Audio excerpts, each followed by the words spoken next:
안녕하십니까. 3월 넷째 주 뉴스원 주간 뉴스입니다. 첫 번째 소식입니다. 패럴림픽 폐막 이후 성공 개최에 대한 호평이 이어지고 있는데요. 성공적인 마무리를 위한 경기시설 활용 방안에 관심이 모아지고 있습니다. 현재 올림픽 스타디움을 비롯한 경기시설 14곳 중 관리 주체와 사후 활용 방안이 확실히 정해진 곳은 12곳, 각각 지자체나 대학교, 기업 등이 관리를 맡아 체육시설, 문화시설 등으로 운영하게 됩니다. 올림픽 슬라이딩 센터는 훈련시설, 관동하키센터는 관동대학교 실내체육시설, 강릉컬리센터는 시민체육시설로 활용됩니다. 특히 평창군과 강릉시는 각각 평창올림픽 플라자와 아이스 아레나에 올림픽 기념시설을 세우고 대회 유치 및 체육시설로 활용한다는 방침입니다. 이 밖에 사후 방안이 정해지지 않은 강릉 스피드스케이팅 경기장과 강릉 하키센터는 도와 강릉시가 협의 중에 있습니다. 한편 정선 알파인 경기장은 100% 전면 복원 계획인 가운데 최근 최문순 강원도지사가 동계 아시안게임 유치 검토 의사를 밝혀 이후 어떤 변화가 있을지 미지수입니다. 청와대가 22일 개헌안을 발표한 가운데 도내 시민사회단체들이 국회에 빠른 의결을 촉구했습니다.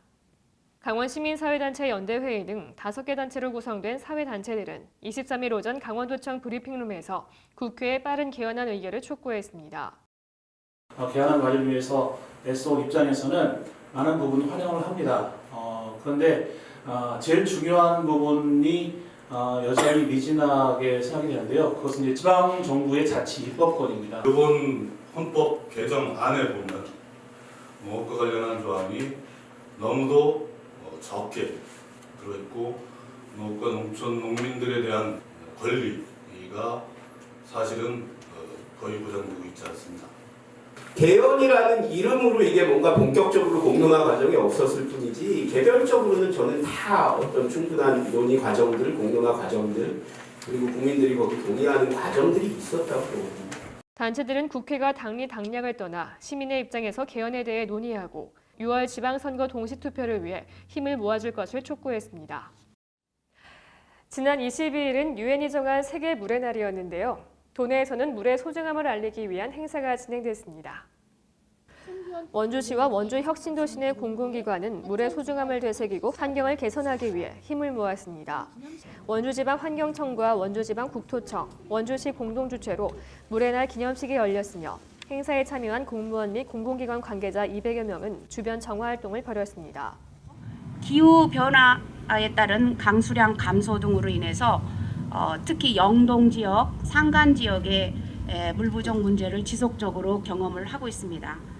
이 문제를 극복하기 위해서는 수자원 배분을 효율화하고 이웃 지역 간의 상생 협력을 통해 동해에서는 해군 일함대 장병들이 동해안과 평릉, 북평동 일원 하천의 쓰레기를 수거했으며 태백에서는 시 관계자, 민간단체 등 300여 명이 물사랑 물절약에 대한 홍보활동과 주변 쓰레기 수거 활동을 펼쳤습니다. 한편 유엔이 정한 세계 물의 날은 물의 소중함을 알리고 물 문제를 해결하기 위한 세계 각국의 관심과 협력을 증진하기 위해 1992년 지정됐습니다.